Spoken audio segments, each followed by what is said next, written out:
राजस्थान के जोधपुर शहर में घंटाघर के पास एक पुराना बाजार था। इस बाजार में छोटे छोटे दुकानदार अपनी रोजी रोटी कमाते थे। उन्हीं दुकानों के बीच में एक कोने में मीरा की छोटी सी मिट्टी के बर्तन की दुकान थी। मीरा एक गरीब कुम्हार की बेटी थी, पर उसके हाथों में जादू था। वो ऐसे खूबसूरत मिट्टी के बर्तन बनाती थी कि देखने वाले देखते ही रह जाते थे। आज सुबह सुबह मीरा अपनी दुकान पर बैठी नए बर्तनों को सजा रही थी। उसके चेहरे पर एक मीठी मुस्कान थी। आज ये बर्तन अच्छे बने हैं, भगवान करे आज अच्छी बिक्री हो जाए, पिताजी की दवाई के पैसे हो जाएंगे। तभी पास की दुकान से मीरा की सहेली चंपा आई। अरे मीरा, आज फिर से नए डिजाइन बनाए? तू तो कमाल कर देती है। चंपा, ये तो सब भगवान की कृपा है, मेहनत करो तो सब कुछ मिल जाता है। हाँ, पर तू इतनी मेहनत करती है, कभी तो आराम कर लिया कर। आराम? अरे पिताजी बीमार है, भाई की पढ़ाई है, आराम तो बाद में करूंगी, पहले घर को संभालना है। तभी अचानक बाजार में एक शोर सुनाई दिया। एक महंगी काली रेंज रोवर गाड़ी बाजार में घुस आई। लोग हैरानी से देखने लगे। गाड़ी से एक युवक उतरा, आदित्य सिंह राठौर। कीमती कपड़े, ब्रांडेड सनग्लासेस और चेहरे पर घमंड। उसके पीछे पीछे उसके दो दोस्त रोहित और सिद्धार्थ भी उतरे। अरे यार, ये बाजार तो बिल्कुल गंदा है। पता नहीं बाबूजी ने यहाँ क्यों भेजा है। आदित्य भाई, बाबूजी ने कहा था ना कि उस जमीन को देख कर आना है, वो यहीं कहीं है। हाँ हाँ, देख लेंगे यार, पहले कुछ मजा करते हैं यहाँ। आदित्य और उसके दोस्त बाजार में घूमने लगे। आदित्य की नजर मीरा की दुकान पर पड़ी। वहाँ बैठी मीरा को देखकर वो रुक गया। मीरा की सादगी और खूबसूरती ने उसे अपनी ओर खींचा। अरे वाह, ये लड़की इतनी सुंदर, और ये मिट्टी के बर्तनों की दुकान, दिलचस्प। आदित्य मीरा की दुकान की ओर बढ़ा। मीरा बर्तन सजाने में व्यस्त थी। अरे वाह, मिट्टी के बर्तन, कौन खरीदता है आजकल ये सब? नमस्ते, आप कुछ खरीदना चाहते हैं? मैं? और मिट्टी के बर्तन? अरे मेरे घर में तो इडली के बर्तन इस्तेमाल होते हैं। पर हाँ, तुम बड़ी सुंदर हो। नाम क्या है तुम्हारा? मीरा को आदित्य का लहजा अच्छा नहीं लगा। उसने नजरें नीचे कर ली।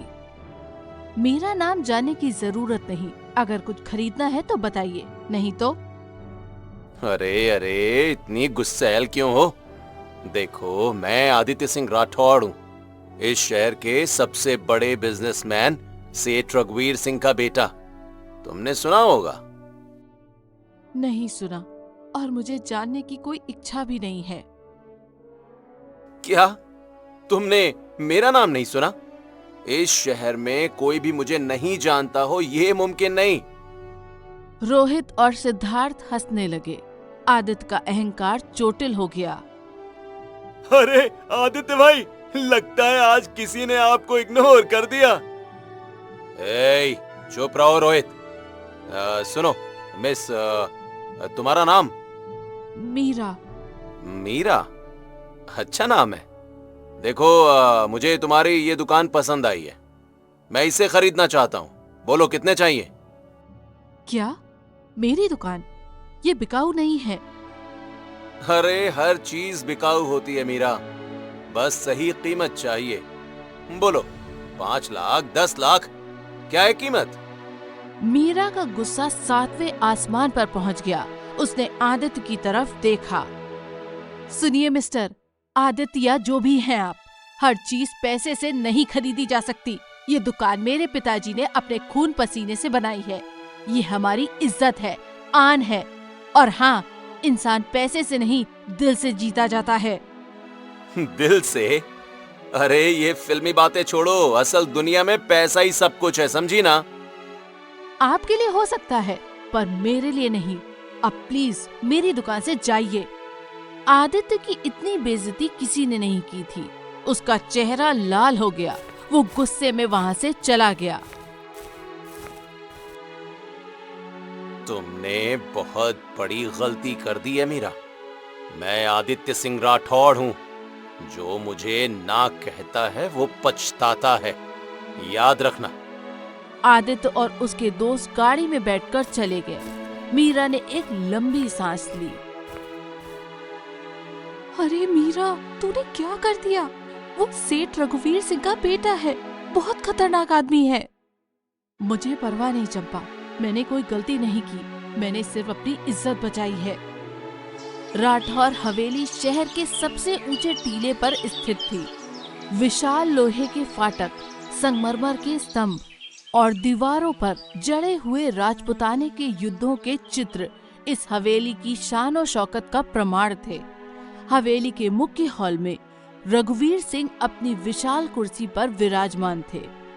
उनकी उम्र 60 के करीब थी, लेकिन व्यक्तित्व में अब भी वही रौब और दबदबा था जो कभी पूरे इलाके को कांप देता था।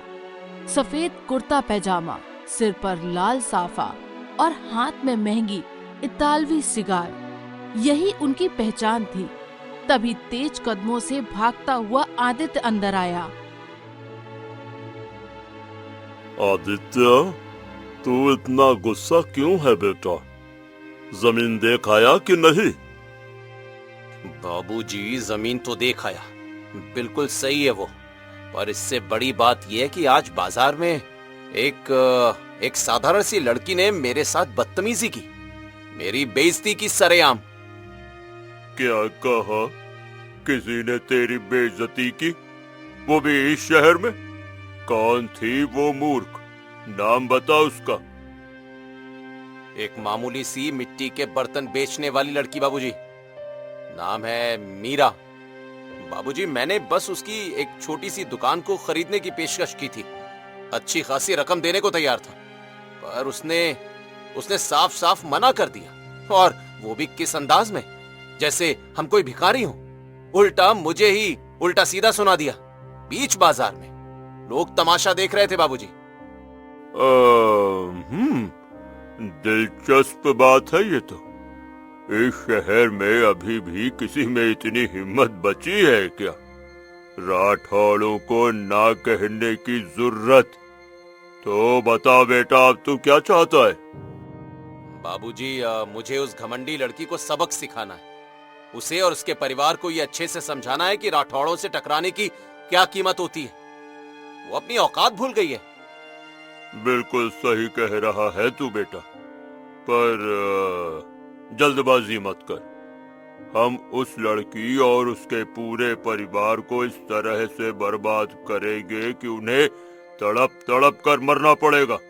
धीरे धीरे, एक एक करके, ऐसे कि उन्हें पता भी नहीं चलेगा कि तूफान कहां से आया। और जब तक उन्हें समझ आएगा तब तक उनका सब कुछ खत्म हो चुका होगा। रघुवीर सिंह ने घंटी बजाई। कुछ ही पलों में उनका वफादार मैनेजर हरीश दौड़ता हुआ अंदर आया। हरीश एक पतला दुबला आदमी था, 40 के करीब। हमेशा सफेद कुर्ता पैजामा पहने रहता था। चेहरे पर चापलूसी भरी मुस्कान और आंखों में शातिराना चमक उसकी पहचान थी। जी सेठ जी, हुक्म करें। हरीश, ध्यान से सुन। बाजार में मीरा नाम की एक लड़की है, मिट्टी के बर्तन बेचती है। तुम्हें उसके बारे में पूरी जानकारी करनी चाहिए। मुझे ये सब जानकारियां चाहिए। उसके पिता का नाम, परिवार में कौन कौन है, उनकी माली हालत क्या है, कहाँ रहते हैं, किनसे लेन देन है, हर एक बात, समझे? जी सेठ जी, कल तक पूरी रिपोर्ट आपके सामने होगी। और हाँ, उनके कारोबार को थोड़ा मुश्किल बना दो।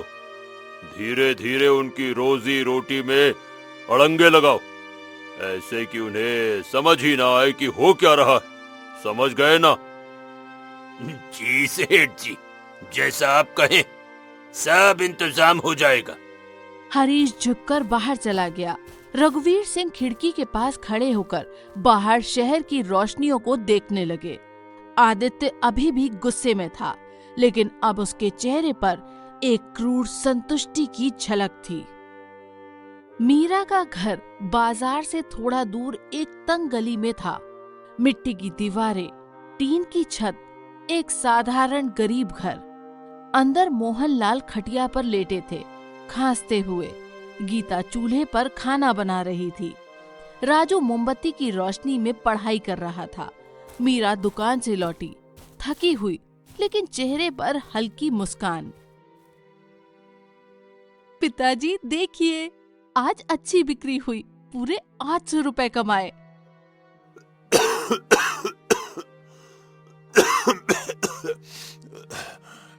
बेटी, तू तू इतनी मेहनत करती है, काश मुझे तेरे ऊपर ये बोझ ना डालना पड़ता। पिताजी, ये बोझ नहीं, मेरा फर्ज है। आप बस जल्दी ठीक हो जाइए, बाकी सब मैं संभाल लूंगी। मीरा बेटा, डॉक्टर कल आए थे। उन्होंने कहा है कि तेरे बाबूजी को नई दवाइयाँ चाहिए। वो बहुत महंगी है, 500-600 रुपए की। माँ, आप चिंता मत करो, कल मैं सुबह जल्दी उठकर और ज्यादा बर्तन बनाऊंगी। दोपहर तक बाजार में ले जाऊंगी, पैसे हो जाएंगे, वादा रहा। दीदी, मैं भी तो कुछ काम कर सकता हूँ ना। रमेश अंकल की दुकान पर उन्होंने बुलाया था, कहा था 5 रुपए रोज देंगे। अरे नहीं मेरे राजा बेटा, तू बस अपनी पढ़ाई पर ध्यान दे, अच्छे नंबर ला। एक दिन तू बड़ा आदमी बनेगा, पढ़ लिख कर, समझा? बाकी सब मैं और माँ संभाल लेंगे। पर दीदी, आप इतना काम करती हो ना, तो मैं भी तो। नहीं, तेरा काम है पढ़ाई करना, बस, और कुछ नहीं सुनना मुझे। तभी अचानक दरवाजे पर जोर से दस्तक हुई, करीब 3-4 बार, तेज, डराने वाली। पूरा परिवार चौंक गया। गीता घबराकर दरवाजे की तरफ बढ़ी और उसे खोला। बाहर हरीश खड़ा था, राठौर का मैनेजर। उसके पीछे 3-4 मोटे तगड़े आदमी खड़े थे, धोती कुर्ता पहने और हाथों में लाठियां लिए। जी आप कौन हैं? क्या काम है? मैं हरीश, सेठ रघुवीर सिंह राठौड़ की तरफ से आया हूँ। ये जमीन जिस पर तुम्हारा ये घर खड़ा है, अब सेठ जी की है। तुम लोगों को यहाँ से निकलना होगा। क्या बकवास है ये हमारी जमीन है, मेरे दादाजी ने खरीदी थी। हमारे पास पुराने कागजात हैं। तुम झूठ बोल रहे हो। देख लो, ये नए कागजात हैं, कोर्ट के, रजिस्ट्री के। सेठ जी ने कल ही ये जमीन खरीद ली है, सब कानूनी है। ये नहीं हो सकता। ये कैसे, किससे खरीदी? मैंने तो कोई जमीन नहीं बेची। देखो लड़की, कानून वानून की बात मत करो। सेठ जी के पास वकील है, पैसे हैं, ताकत है। तुम कोर्ट में लड़ सकती हो अगर तुम्हारे पास पैसे हो तो, पर तब तक तुम्हें यहाँ से जाना होगा। नहीं, ये गलत है। ये जमीन मेरे बाप की है। मैं कहीं नहीं जाऊंगा। अरे आराम से, घबराओ मत, दिल पर असर पड़ेगा। एक हफ्ते का वक्त है तुम लोगों को, 7 दिन। उसके बाद हम खुद आकर तुम्हारा सामान बाहर फेंक देंगे, समझ गए? तुम लोग ऐसा नहीं कर सकते। मैं कोर्ट जाऊंगी, पुलिस पे रिपोर्ट करूंगी। अरे करो जो करना है, पर याद रखना, राठौड़ों से कोई नहीं जीत सकता, कोई नहीं। चलो भाइयों। हरीश और उसके आदमी चले गए। उनके जाने के बाद पूरे घर में सन्नाटा छा गया। मीरा के हाथ से कागज गिर गया। गीता फूट फूट कर रोने लगी। राजू सहमा हुआ कोने में खड़ा था और मोहनलाल को खांसी का इतना तेज दौरा पड़ा कि उसके मुंह से खून आ गया। माँ, पानी लाओ जल्दी, बाबूजी को। हे भगवान, ये क्या हो गया? मेरा भगवान, हमारा क्या होगा? बेटी मीरा,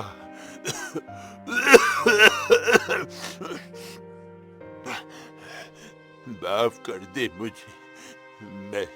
मैं तुझे कुछ नहीं दे पाया, बस मुसीबतें दी। नहीं पिताजी, आप ऐसे मत बोलिए। आपने मुझे जीना सिखाया, लड़ना सिखाया। मैं हार नहीं मानूंगी। कसम है मुझे आपकी, मैं इस घर को बचाऊंगी, इन राठौरों से लड़ूंगी, चाहे जो हो जाए। लेकिन मीरा नहीं जानती थी कि राठौरों का खेल अभी शुरू ही हुआ है। ये तो बस पहला वार था और आगे क्या होने वाला था वो उसकी सबसे बुरी सोच से भी भयानक था। ये सब उस आदित्य की वजह से हो रहा है। उसने हमें बर्बाद करने की ठान ली है। बेटी, हम गरीब हैं, इन अमीरों से नहीं लड़ सकते हम लोग। नहीं पिताजी, मैं हार नहीं मानूंगी। मैं लड़ूंगी अपने हक के लिए। मीरा कोर्ट में अपनी जमीन के लिए लड़ने गई, पर सेठ रघुवीर सिंह ने अपने पैसों और ताकत से सारे गवाहों को खरीद लिया था। मीरा केस हार चुकी थी। कोर्ट से बाहर आते ही मीरा ने आदित्य को देखा। वो अपनी गाड़ी के पास खड़ा मुस्कुरा रहा था। कैसी रही कोर्ट की सुनवाई मीरा? मैंने कहा था ना, मुझसे कोई नहीं जीत सकता। तुमने हमारा घर छीन लिया। हम कहाँ जाएंगे? मुझे परवाह नहीं। तुमने मेरे साथ जो किया ये उसका नतीजा है। और हाँ, अब तुम्हारी दुकान भी बंद हो जाएगी और बाजार की वो जमीन भी अब मेरी है। तुम इतने क्रूर कैसे हो सकते हो? अरे क्रूर नहीं, ताकतवर। याद रखो मीरा, पैसा ही सब कुछ है। आदित्य अपनी गाड़ी में बैठकर चला गया। मीरा वहीं खड़ी रो रही थी। 2 महीने बीत गए।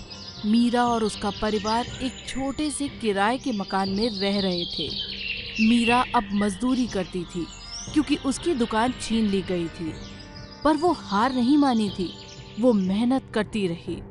उधर राठौर हवेली में तूफान आने वाला था। एक दिन रघुवीर सिंह के ऑफिस में उनका मैनेजर घबराया हुआ आया। सेठ जी, बहुत बड़ी मुसीबत है। हमारा सबसे बड़ा कॉन्ट्रैक्ट वो रद्द हो गया और बैंक ने हमारा सारा कर्ज वापस मांगा है। क्या ये कैसे हो सकता है? सेठ जी, वो विदेशी कंपनी, उन्होंने हमारे खिलाफ धोखाधड़ी का केस कर दिया है। कोर्ट ने हमारी सारी प्रॉपर्टी सील कर दी है। अरे नहीं, ये नहीं हो सकता। मेरी सारी संपत्ति, मेरा कारोबार, नहीं। अगले कुछ हफ्तों में राठौर परिवार की किस्मत पलट गई। कोर्ट केस हार गए। कर्ज चुकाने के लिए सारी संपत्ति बेचनी पड़ी। हवेली, गाड़ियां और सब कुछ चला गया। सेठ रघुवीर सिंह की मौत दिल का दौरा पड़ने से हो गई और आदित्य अब कंगाल था। आदित्य अब सड़क पर था। उसके पास ना पैसा था, ना घर। वो रोज मजदूरी की तलाश में भटकता रहता था। उसके कपड़े फटे हुए थे, चेहरे पर दाढ़ी बढ़ी हुई थी। एक दिन वो बाजार में भटक रहा था, भूख से बेहाल। तभी उसकी नजर एक दुकान पर पड़ी। मोहनलाल कुम्हार मिट्टी के बर्तन। ये मीरा की पुरानी दुकान थी जो आदित्य ने छीन ली थी, पर अब कोर्ट के आदेश से ये दुकान वापस मोहनलाल को मिल गई थी। आदित्य हिम्मत करके दुकान के पास गया। क्या यहाँ कोई काम है?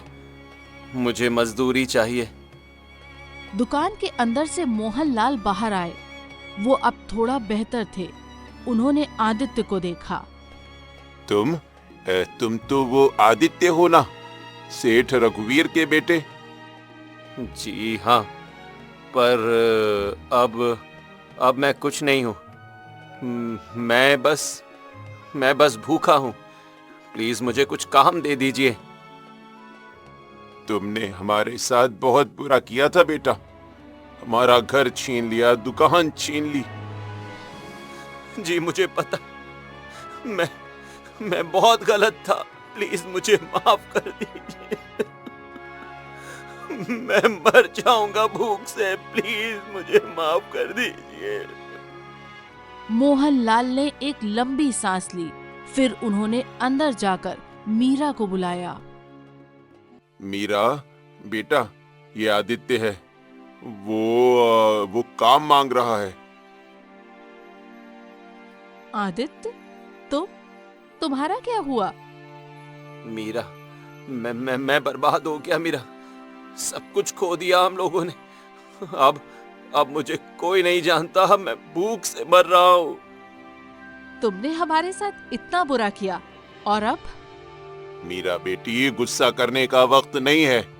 भगवान ने इसे हमारे दरवाजे भेजा है। अगर हम इसे मना कर दें तो हम भी वैसे ही हो जाएंगे जैसे ये था। ठीक है पिताजी, आप सही कह रहे हैं। मीरा ने आदित्य की ओर देखा। उसकी आंखों में अब गुस्सा नहीं बल्कि करुणा थी। आदित्य, तुम यहाँ काम कर सकते हो, पर याद रखना, यहाँ मेहनत करनी होगी। यहाँ अहंकार नहीं चलेगा। धन्यवाद मीरा, धन्यवाद। मैं वादा करता हूँ मैं मेहनत करूंगा। मैं अपनी गलतियों का प्रायश्चित करूंगा मीरा। अरे कोई बात नहीं बेटा, आओ पहले कुछ खा लो फिर काम शुरू करना। आदित्य रो पड़ा। उसने मोहनलाल के पैर छुए।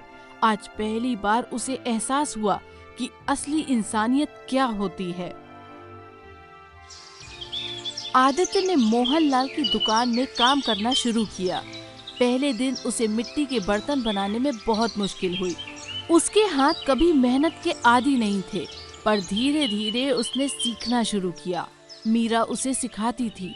पहले तो दोनों के बीच अजीब सी खामोशी रहती थी, पर समय के साथ बातें होने लगी। आदित्य, देखो, चाक को इस तरह घुमाओ। हाथ में ताकत रखो, पर साथ में नरमी भी। मीरा, ये बहुत मुश्किल है। मैं कभी नहीं सोच सकता था कि तुम इतनी मेहनत करती हो। मेहनत से ही सब कुछ मिलता है आदित्य, पैसे से नहीं। तुम सही कहती थी मीरा। मैं कितना गलत था। मुझे लगता था कि पैसा ही सब कुछ है, पर अब मुझे समझ में आया कि असली खुशी मेहनत और इज्जत में ही है। अच्छा है कि तुम्हें समझ आया। भगवान हर किसी को दूसरा मौका नहीं देते। दिन बीतते गए। आदित्य रोज सुबह 5 बजे उठता, दुकान साफ करता, मिट्टी तैयार करता और मीरा के साथ बर्तन बनाता। शाम को बाजार में बर्तन बेचने जाता। उसके हाथों में छाले पड़ गए, पर उसने हार नहीं मानी। मीरा के छोटे भाई राजू से उसकी अच्छी दोस्ती हो गई थी। आदित्य भैया, आप पहले अमीर थे ना? हाँ, राजू बहुत अमीर था, पर बहुत घमंडी भी था। और अब आपको बुरा लगता है? नहीं राजू, अब मुझे अच्छा लगता है। अब मैं सच्ची खुशी महसूस करता हूँ। पहले मेरे पास पैसा था पर दिल में कुछ नहीं था, लेकिन अब मेरे पास कुछ भी नहीं है पर दिल मेरा भरा हुआ है। वाह भैया, आप तो बहुत अच्छे हो गए। समय के साथ आदित्य और मीरा के बीच दोस्ती गहरी होती गई। आदित्य अब एक नया इंसान बन चुका था, विनम्र, मेहनती और दिल से साफ। एक शाम दुकान बंद होने के बाद आदित्य और मीरा छत पर बैठे थे। आसमान में तारे चमक रहे थे। दोनों चुपचाप बैठे थे। मीरा, मैं तुमसे कुछ कहना चाहता हूँ। हाँ, बोलो। मीरा, इन 8 महीनों में तुमने मुझे जिंदगी जीना सिखाया। तुमने मुझे दिखाया कि असली खुशी क्या होती है। मैं तुमसे प्यार करने लगा हूँ। मीरा चौंक गई। उसने आदित्य की ओर देखा। उसकी आंखों में सच्चाई थी। आदित्य, तुम... मीरा, मैं जानता हूँ मैंने तुम्हारे साथ बहुत बुरा किया है, पर अब मैं बदल चुका हूँ। मैं तुम्हें खुश रखने की कसम खाता हूँ मीरा। मैं तुमसे शादी करना चाहता हूँ। आदित्य, पर तुम्हारे पास कुछ नहीं है। तुम... मेरे पास तुम हो ना, और मेरे हाथों में मेहनत करने की ताकत है। मैं तुम्हें हमेशा खुश रखूंगा मीरा। बस एक मौका दे दो। मीरा ने आदित्य की आंखों में देखा। उसे अब वो पुराना घमंडी आदित्य नहीं दिख रहा था। उसे एक नया सच्चा आदित्य दिख रहा था। आदित्य, मैं भी तुमसे प्यार करने लगी हूँ। तुम सच में बदल गए हो। हाँ, मैं तुमसे शादी करूंगी। आदित्य खुशी से मीरा को गले लगा लेता है। दोनों की आंखों में खुशी के आंसू हैं।